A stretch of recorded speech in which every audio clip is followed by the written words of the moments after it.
vamos ouvir a palestra do professor Sandro Marcelo Kozikowski. Me permita, professor Sandro, só rapidamente ler o resumo do seu currículo Lattes. O professor Sandro Marcelo Kozikowski é mestre e doutor em Direito das Relações Sociais pela Universidade Federal do Paraná, é pós-doutor pela Universidade de Coimbra, programa de pós-doutoramento em Democracia e Direitos Humanos, e os Gentium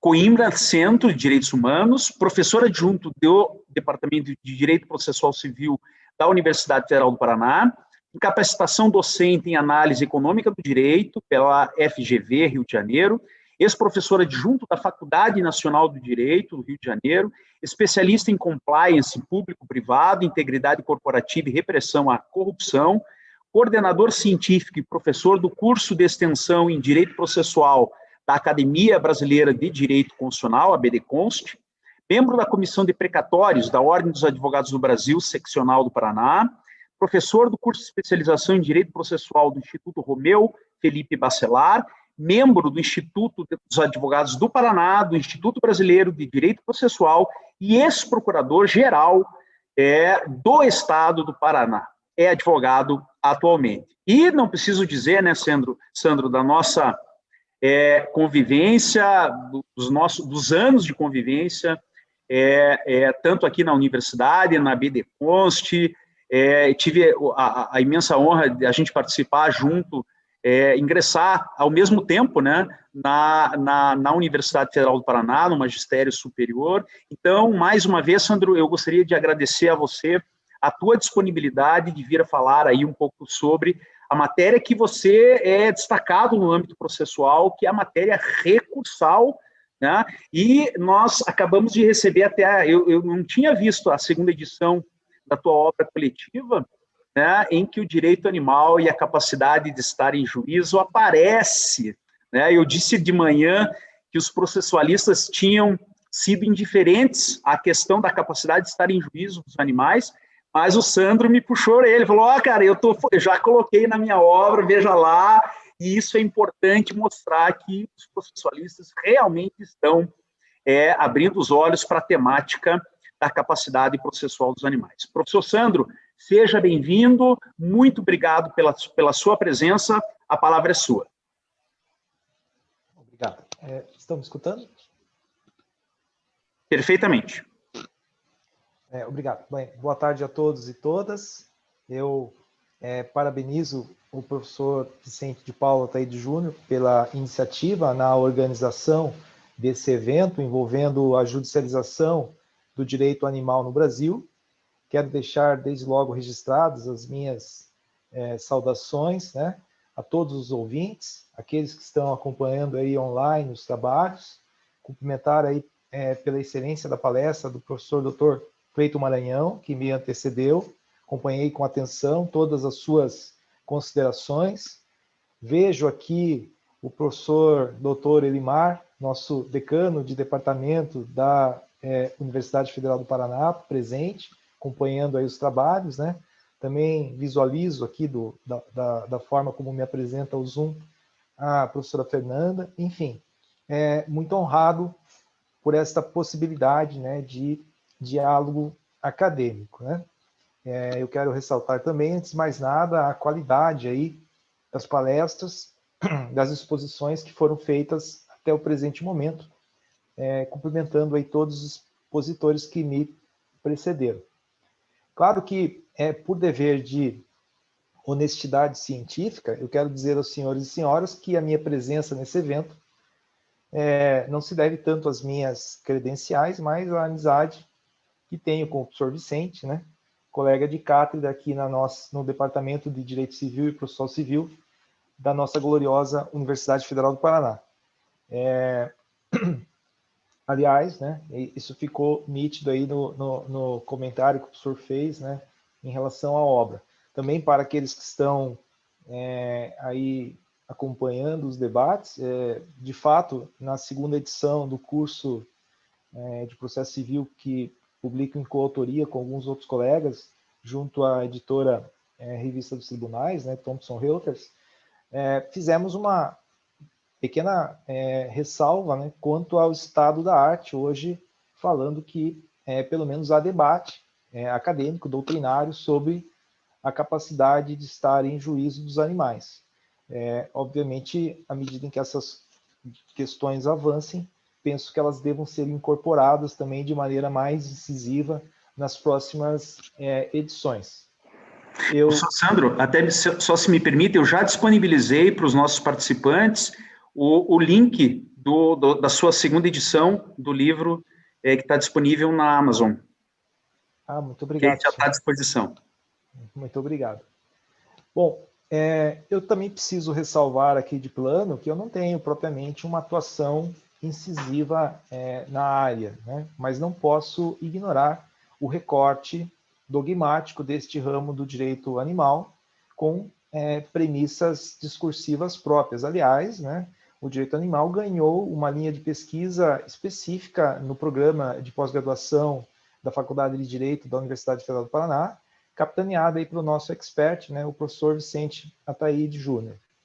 E claro que nesse momento não acho adequado, né, discutir este recorte propedêutico do direito animal, pois ao longo do dia os senhores tiveram aí excelentes exposições acerca da matéria, muitas delas com maior nível de profundidade que talvez eu pudesse aqui contribuir. Ainda assim, né, a minha intervenção nesse ponto, né, ressalto, ela segue muito mais por uma linha dogmática, né, talvez seguindo aí os parâmetros à luz do tema sugerido pelo professor Vicente, que me confiou aí tratar a temática dos recursos, né, contra a exclusão do animal do processo. E antes de falar aí da judicialização terciária, eu somaria ao que já foi dito de maneira antecedente as seguintes premissas adicionais de análise, né? O professor Fred Didier, pela manhã, lançou uma importante, vamos dizer assim, observação no sentido de forma de compreender, né, o direito animal, apontando que o fenômeno jurídico, né, apesar de ser um produto cultural, isso não afasta de forma alguma que o direito, né, a ciência jurídica, deva se preocupar apenas e tão somente com seres humanos. E eu somaria isso ainda, vamos dizer assim, apontaria talvez para uma outra forma de argumentar, no sentido de que a questão também deve ser pensada pelo viés da evolução do processo civilizatório, na linha do que pressiona o professor Norbert Elias. O professor Norbert Elias, né, um sociólogo muito importante, que escreveu assim vários trabalhos, um deles assim, fenomenal, a meu ver, pelo menos, em que ele trata do processo civilizatório, ele examinou questões, né, comportamentais, padrões europeus pós-medievais em relação à violência, comportamento sexual, funções corporais, modos à mesa, né, formas de discurso que foram gradualmente sendo transformados, né, pelo aumento dos limiares de vergonha e repugnância. Essas categorias são trabalhadas, né, pelo professor Norbert Elias, e elas são absolutamente úteis para pensarmos aqui os dilemas contemporâneos que envolvem a judicialização, né, em processos judiciais envolvendo direito animal. Bom, sobre dignidade animal, parece-me bastante claro que, por todas as exposições que foram feitas até aqui, né, que até o presente momento o Supremo Tribunal Federal segue reconhecendo numa linha crescente e ascendente o princípio da dignidade animal. Isso ficou muito claro no julgamento célebre lá da ADI da vaquejada. Foi falado, inclusive, aqui pela professora Maria José Cunha, né, a doutora Maria José Cunha, da derrotabilidade, né, de normas processuais postas, e esse conceito de derrotabilidade ele também é bastante útil no sentido de nós, vamos dizer assim, extrairmos uma leitura adequada do fenômeno jurídico contemporâneo.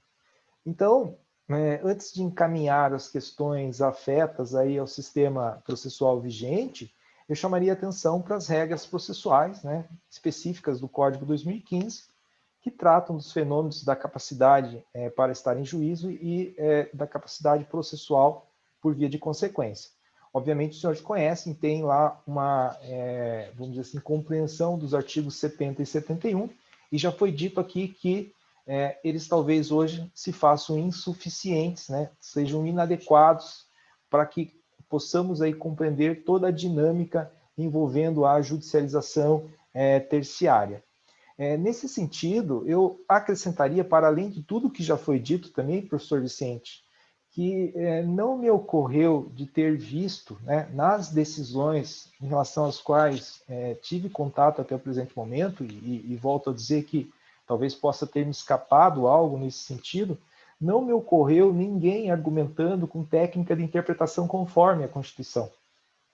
Porque esses artigos 70 e 71, eles têm que ser pensados à luz do seguinte quadro. Eu tenho, sim, texto escrito, positivado, que talvez não guarde a exata similitude com a norma que, vamos dizer assim, se faça necessário deduzir a partir daí. Então, nessa perspectiva, se dentre o direito escrito positivado, para ser bastante didático aqui, se nós temos diferentes formas de interpretar, inclusive pensando sob o viés daqueles que não reconhecem a capacidade, né, de estar em juízo nas hipóteses de judicialização terciária. Tenho que me colocar aqui do ponto de vista do olhar alheio, né, descrente daquilo que estamos aqui discutindo. Então, se há diferentes formas de interpretar, obviamente que só deve prevalecer aquelas que sejam conformes à pauta e à agenda constitucional a respeito do assunto. Com isso, eu quero dizer que talvez as iniciais, doravante, tenham que enfrentar também essa temática da interpretação conforme, para pautar a maneira já de os juízes, né, o Poder Judiciário, se pronunciar a respeito dos artigos 70 e 71.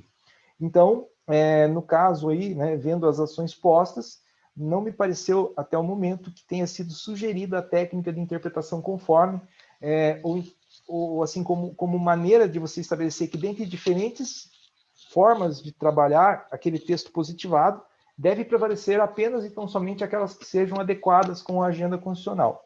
E aqui a gente vai ter que concluir que é possível defender que o texto diz menos que a norma processual daí deduzida. É muito, assim, salutar até, vamos dizer assim, fazer esse tipo de link, porque eu já pretendo colocar aqui o debate em termos de controle difuso de constitucionalidade, que é uma outra coisa que também não tem exatamente aparecido nessas ações, demandas judiciais envolvendo a chamada judicialização terciária. Assim, né, chama atenção que em alguns processos judiciais específicos, a capacidade dos animais para estar em juízo ela foi colocada em xeque, sob o argumento de que o decreto 24645 de 1964 teria sido revogado, né, o professor Cleito fez alusão a isso, por aquele decreto 11.991, ocasião em que o então presidente da República, Fernando Collor de Mello, ele buscava o mote da suposta revogação de decretos anacrônicos que ainda estavam formalmente em vigor. E, de fato, né, isso alcançou especificamente o decreto 24645, que, com um sentido bastante vanguardista em relação, né, ao seu tempo, ele já cogitava da possibilidade dos animais estarem em juízo e trabalhava também o fenômeno da legitimação, conforme já foi explicitado aí anteriormente, né? Então, aqui particularmente chama atenção a regra do parágrafo 3º do artigo 2º, que já é conhecida aí dos senhores e senhoras. Ele fala os animais serão assistidos em juízo, né, pelos representantes do Ministério Público, seus substitutos legais e pelos membros das sociedades protetoras de animais. Bem, quanto à revogação, é claro que os senhores conhecem a argumentação em sentido contrário, pois o professor Vicente, né, publicou um belíssimo artigo na Revista Brasileira de Direito Animal, retratando o status do decreto 24645, inclusive pelo seu viés historicista, né, dando ali muitos depoimentos relevantes sobre a ambiência da época. Então, esse decreto deve ser sopesado no seu sentido de lei formal. Esse texto, então, ele deixa bastante claro que alguns, talvez, de seus dispositivos foram, sim, revogados tacitamente, a posteriori, pela lei de contravenções penais, mas isso ainda faria prevalecer o núcleo, né, garantista das questões que tocam aqui aos processos cíveis. Eu me valeria, né, até porque esse caso também veio a público e foi tratado aqui pela doutora Eveline Paludo, né, que é a procuradora atuante no caso, nesse célebre caso, já digo célebre, porque ele tem, sim, esse contexto, né, de ser paradigmático. No caso, Jack, lá de Cascavel, né, já foi, inclusive, referendado aqui pela doutora Eveline, ela prestou seu depoimento informando, né, que no caso concreto fora determinada a emenda inicial para fins de substituição do polo ativo, pois a juíza do caso entendeu, né, ela não aceitou a judicialização terciária. Um dos argumentos, se não o principal, era que o decreto não estava vigente. Pois bem, no caso da judicialização terciária, parece imprescindível também que as petições iniciais veiculem e apontem a vigência do decreto 24, mas sustentando, professor Vicente, a inconstitucionalidade do decreto 11 de 1991. Eu quero inverter a lógica de argumentação. Na verdade, eu trabalho aqui com uma premissa contributiva de que se aquele diploma antecedente tinha status de lei formal, ele obviamente não poderia ser revogado pelo decreto da era Collor. Mas se isso acabou acontecendo, eu tenho sim a perspectiva de controle concentrado de constitucionalidade do decreto 11, 91. Isso pode ser discutido na via do controle concentrado e também na via do controle difuso, como penso aqui em desenvolver. Então, caso tenhamos aí algum ouvinte, né, que não seja da área jurídica, eu vou pedir a licença só para usar alguns argumentos técnicos que são muito próprios e pontuais do controle de constitucionalidade. Então, aqui falando especificamente, né, desse ideário, dessas decisões que apontem a revogação do decreto 24.645 ou da não recepção desse diploma legal, porque eu também já vi argumentos no sentido de não recepção, que é uma categoria distinta, né? Os recursos que venham ser utilizados no âmbito aí processual, eles devem fazer constar uma preliminar ou tópico com a invocação do controle difuso de constitucionalidade. Por quê? Porque, nesse caso, há um capítulo próprio do CPC, inaugurado ali pelo artigo 949 e dispositivos subsequentes, que permitem, em tese, que, uma vez sendo suscitada uma questão de prejudicialidade com contornos constitucionais, o órgão plenário adequado dos tribunais de segundo grau deva fazer a submissão prévia da matéria, o enfrentamento disso, antes de prosseguir examinando com o caso concreto, né? Com aquilo que a gente poderia chamar de mérito da demanda, né? Então, é importante que esse debate venha à tona, pois até o momento não houve uma declaração em sede de controle de constitucionalidade sobre a vigência do decreto 24.645. Nós temos, sim, visto os argumentos colocados nas decisões judiciais, mas isso está muito longe de representar controle de constitucionalidade. E alguns colegas podem até me interpelar, eventualmente me corrigir, dizendo, olha, isso não se faz necessário, porque o decreto 24.645, ele é de 34, né? E aí a gente teria que lembrar que o Supremo Tribunal Federal, ele ressaltou nos primeiros momentos após a vigência da Constituição de 88, que o controle de constitucionalidade na via concentrada, ele não pode ser exercido em relação ao direito pré-existente. Ou seja, em relação, ao menos, naquilo que a gente chama de direito pretérito, né, ou pré-existente, ditado antes de 88, os intérpretes e aplicadores do direito, eles ficariam jungidos apenas em falar na recepção ou não recepção daquelas normas jurídicas. Só que o decreto 11 de 91 não entra nessa lógica. Em relação ao decreto 11, me parece que é possível ação direta de inconstitucionalidade, inclusive, para discutir uma questão formal. Obviamente, a gente sabe que o controle concentrado, né, ele não está aí garantido para os contendores particulares, tem o problema, o recorte lá de legitimidade na forma do artigo 103, mas essa é uma agenda política, né, possível, e acho que alguns partidos, né, poderiam talvez até encampar esse tipo de discussão. Mas, deixando de lado aquilo que não está na órbita, né, dos operadores no seu cotidiano forense, eu quero dizer que esse tipo de concepção do Supremo Tribunal Federal, em matéria de controle de constitucionalidade, trata apenas do controle concentrado, ou seja, não há óbice para que seja provocado o controle de constitucionalidade em caráter incidental, aplicando-se, neste particular, a arguição de constitucionalidade na forma do artigo 949, ou seja, como uma espécie de até preliminar levantada em seara recursal, né? Alguns podem dizer que aí nós teríamos a discussão sobre o efeito repristinatório, porque revogar ou reconhecer a inconstitucionalidade do decreto 11 talvez não traga de carona necessariamente, né, a norma pretérita. Sim, mas é uma coisa de cada vez, né, como as batalhas devem ser trabalhadas. E eu faço um parênteses, né, talvez assim, me corrijam aqueles que estão aí acompanhando, eu acho que até o presente momento não há uma ADPF específica, uma arguição de descumprimento do preceito fundamental que tenha sido ajuizada no Supremo Tribunal Federal com a pretensão de que seja declarada a constitucionalidade e vigência do decreto 24645.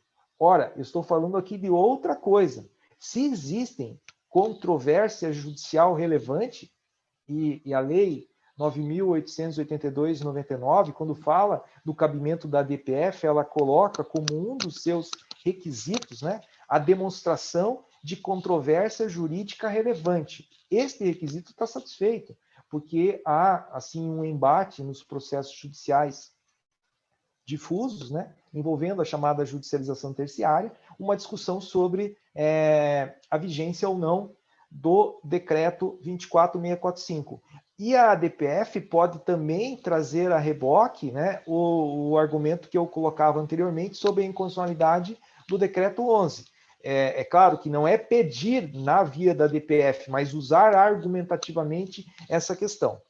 E também pode ser discutido aqui, né, que em relação à ADPF, né, não há razão para tratar do direito pretérito. Mas em controle concentrado de constitucionalidade, o Supremo vamos dizer assim, bastante autorizativo nesse sentido. Um dos cases que me permitiria falar desse assunto diz respeito ao decreto 70/66, que trata da chamada execução extrajudicial de dívidas hipotecárias.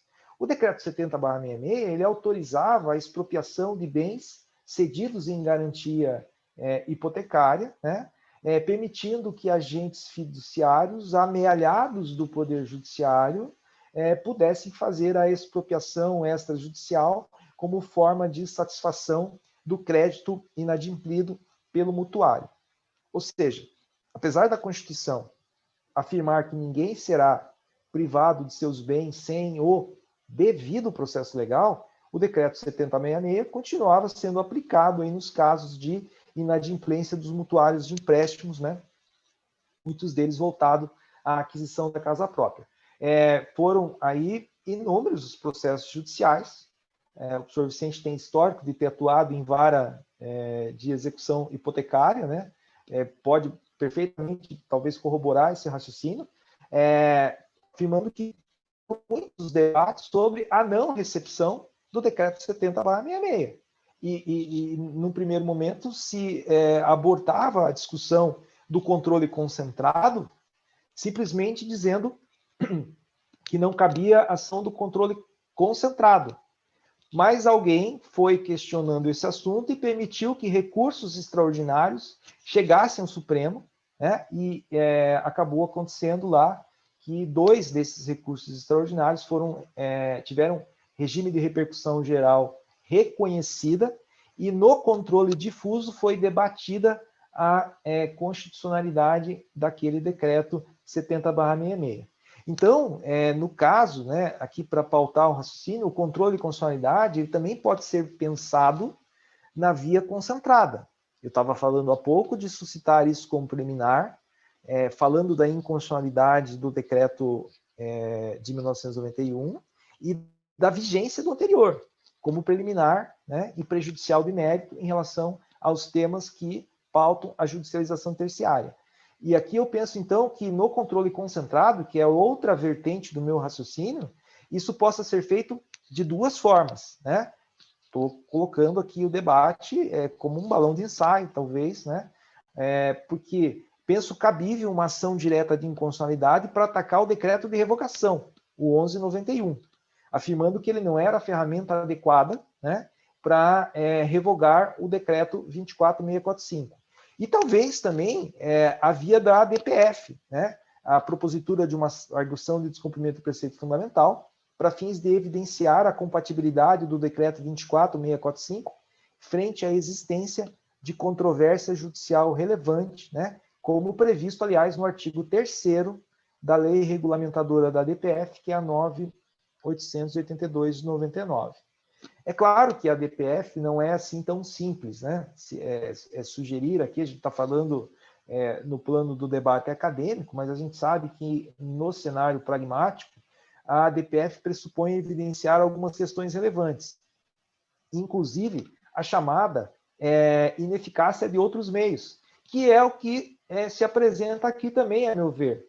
As outras formas de debater acerca da vigência do decreto 24645, elas não estão se mostrando relevantes. O fato é que seria de bom alvitre, né, que tivéssemos um pronunciamento de corte superior, pelo sim ou pelo não, falando da vigência do decreto 24645. Ainda que seja o caso, para dizer que ele não está mais vigorando, isso apaziguaria discussões processuais secundárias que têm tomado espaço nessas ações envolvendo judicialização terciária.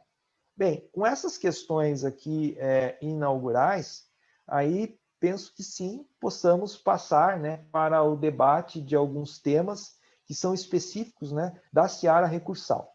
Então, eu traria aqui na forma de uma primeira questão, trazendo assim a indagação, né, para o nosso exame e, eventualmente, podendo, a partir daí, tirar algumas conclusões.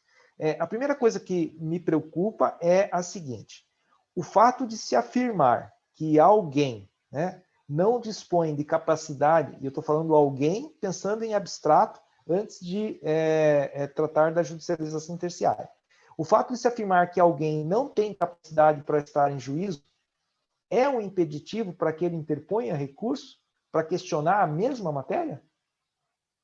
Ou seja, alguém que foi reputado desprovido de capacidade para estar em juízo, ele tem direito ao duplo grau de jurisdição?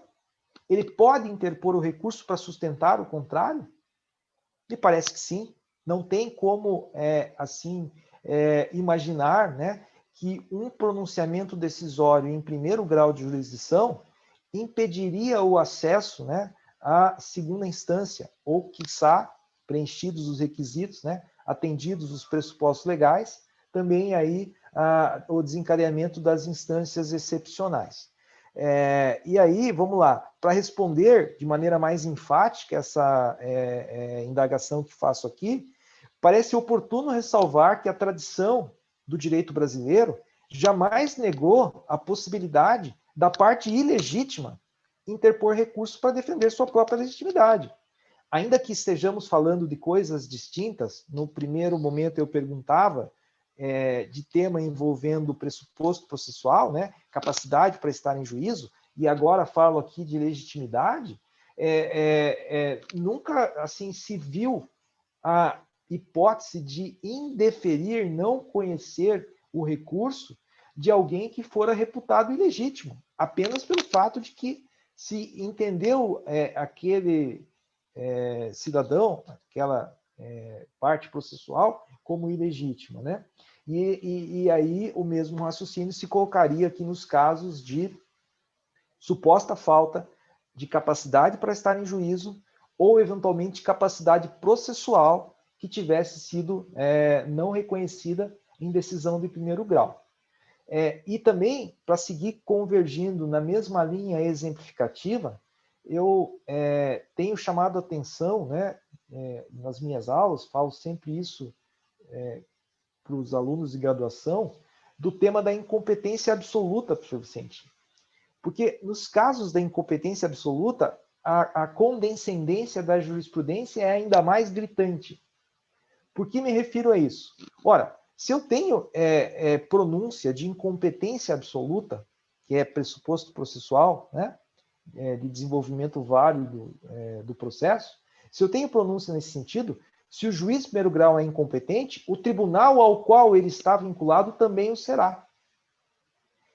Mas isso não o afasta, ou não impede, ou pragmaticamente, assim, acaba não sendo colocado em discussão, quando aquele que intentou uma determinada demanda numa justiça que reputa competente, né, isso não o impede de recorrer ao tribunal também incompetente por via de carona.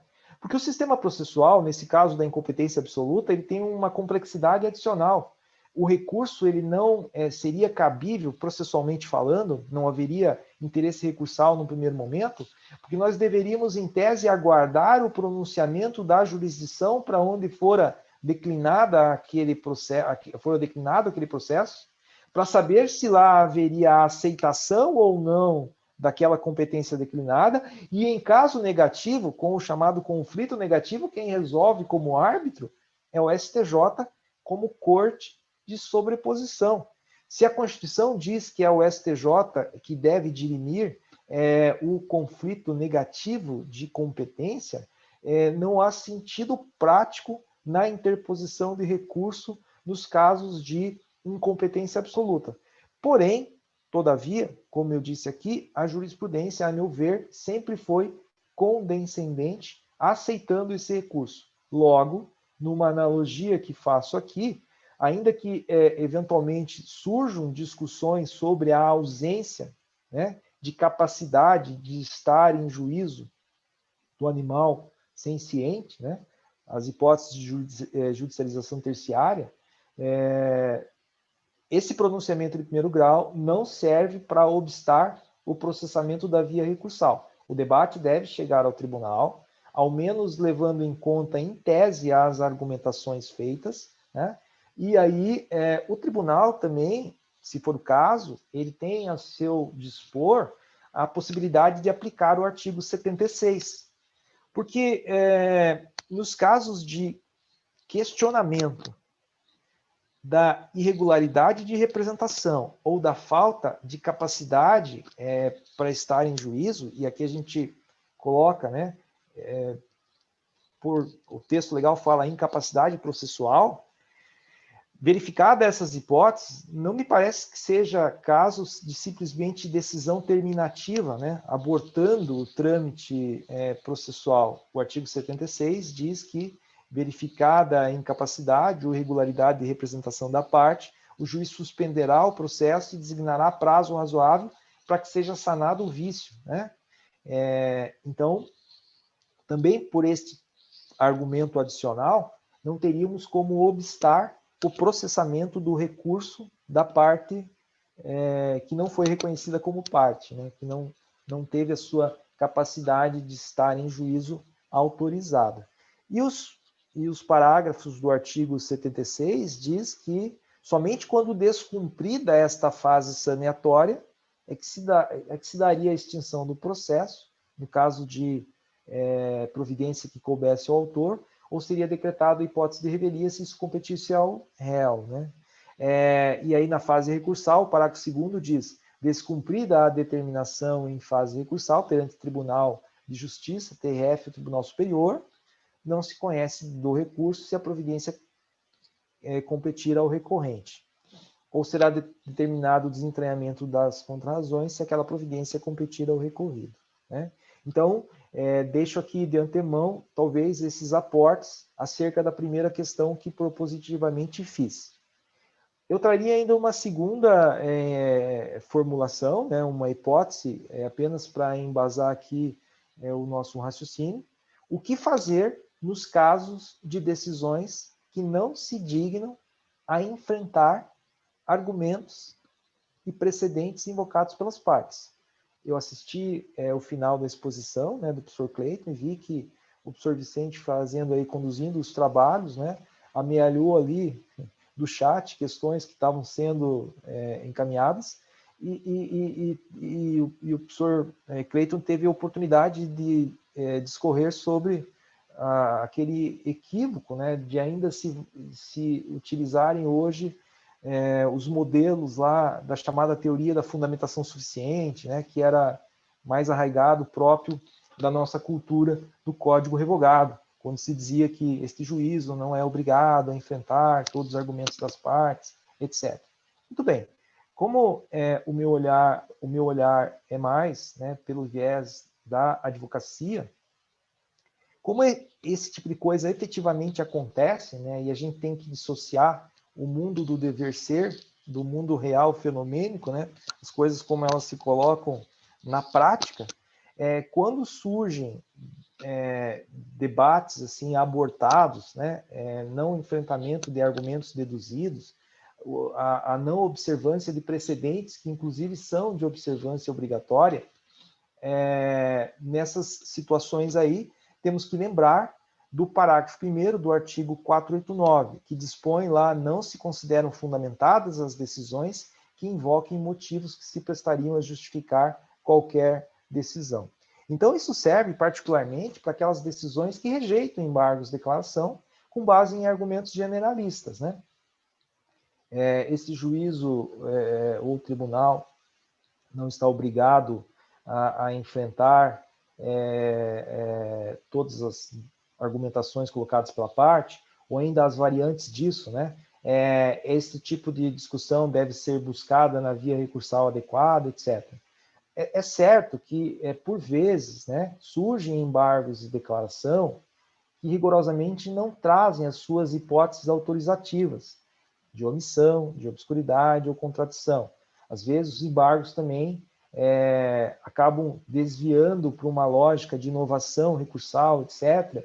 E aí até é possível entender a fala lá, né, a decisão, no sentido de que a via recursal não se mostra adequada.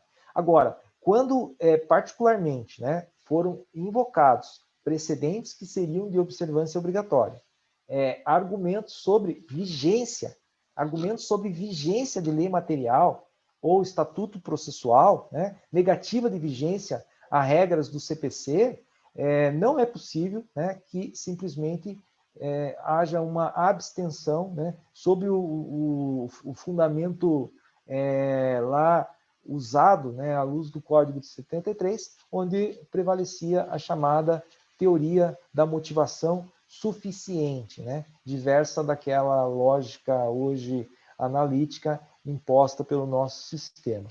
Então, para esses casos aí de utilização de conceitos indeterminados, invocar motivos que se prestariam a usar qualquer outra decisão, deixar de seguir enunciado de súmula, jurisprudência ou precedente, sem demonstrar a existência de distinção, em todos esses casos é possível falar na via recursal seguinte, se os embargos não serviram, né, não surtiram o efeito desejado, na preliminar de nulidade e também, né, a ofensa negativa de vigência ao artigo 1022.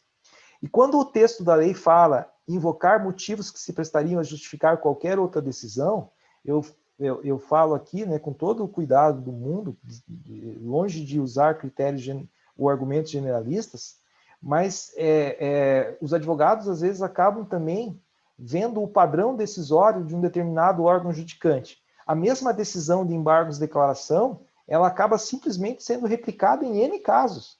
É só mostrar que naqueles embargos rejeitados, né, a argumentação é sempre a mesma, o precedente lá, genérico, invocado, é sempre o mesmo, e só muda lá o número dos autos, indicativo de nome das partes, coisa que o valha.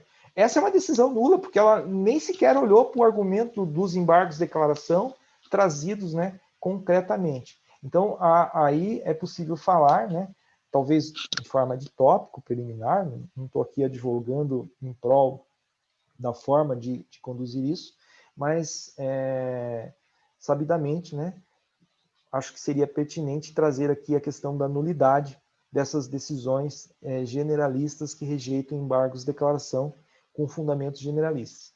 No caso dos temas recursais, né, volto a insistir, parece que está faltando uma certa pimenta à luz, né, do controle de constitucionalidade, que pode ser feito, inclusive, pelo viés incidental. Isso somaria aí em prol de determinados pontos de vista que estão sendo perseguidos, e aí acho que a agenda sobre este tema, ela avançaria, porque quando falava no início da questão, né, do Norbert Elias, né, da importância do processo civilizatório, o professor Clayton tratou disso também anteriormente, né? Não podemos imaginar que a agenda jurídica seja exclusiva do poder legislativo. Isso é uma ingenuidade, né? Assim, num momento em que nós vivemos uma sociedade fortemente antagonizada, vão faltar determinados consensos em relação a esses avanços desejados. E vejo que o Supremo Tribunal não tem se mostrado tímido em criar categorias, né, próprias de criminalização de condutas, inclusive do feminicídio, né, da criminalização da homofobia, com uma lógica assim à margem daquilo que deveria ser pauta, né, legislativa. Como esses consensos hoje não chegam, não podemos ficar aqui à mercê, né, simplesmente de deixar de tutelar determinados direitos, direitos que são importantes, relevantes, né, com essa timidez. Só que a classe advocatícia, ela também tem que, vamos dizer assim, fazer esse tipo de debate, tem que trazer à tona essas questões como forma de viabilizar aí minimamente, né, pronunciamento de tribunais superiores. Eu acho que, assim, seriam essas aí as minhas considerações mais relevantes. Eu, para concluir, né, reafirmo aqui a ideia de que o direito animal ele não pode ficar adstrito numa circularidade, né? De fato, nós temos que promover esse debate interdisciplinar e trazer os profissionais de outras áreas do direito, né? Vamos dizer assim, fomentar aqui a discussão entre civilistas, processualistas, constitucionalistas, todos têm, obviamente, a sua forma de contribuir ou, eventualmente, discordar, né? Mas, fundamentalmente, debater essas matérias como forma de avançarmos, porque as demandas estão sendo colocadas, os problemas existem, não podemos varrê-los para baixo do tapete, e é preciso ter um instrumental, um ferramental, vamos dizer assim, dogmático para enfrentá-lo, né? Ainda que alguns possam torcer o nariz ou não gostar da agenda animal, não é possível ficar indiferente ao fenômeno, e a oportunidade de debater é aqui. Professor Vicente, parabéns pela iniciativa, agradeço a oportunidade de falar aqui. Muito obrigado. Muitíssimo obrigado, professor Sandro Kozikowski, meus parabéns. Superou, Sandro, me permita dizer assim, superou as minhas expectativas e certamente de todos os participantes. Nós continuamos aí com cerca de 200 participantes no nosso seminário, temos aí continuamos tendo uma expressiva participação, e você destacou o essencial dessa nossa proposta, né? Levar o direito animal para além das suas próprias fronteiras, fazer esse debate interdisciplinar, interlocuções com outros campos, e tanto você como Clayton Maranhão estão mais do que de parabéns. Eu agradeço profundamente esse estudo, esse empenho que vocês fizeram, porque deu para notar que vocês foram atrás. Foi um desafio, eu confesso que foi desafio. Eu falei, puxa vida, né? Olha que sinuca que eu tô metendo os meus colegas de departamento. Não é fácil, eu concordo, né? É um tema inovador, é um tema que está abrindo o caminho, né? Mas a gente precisa de vocês.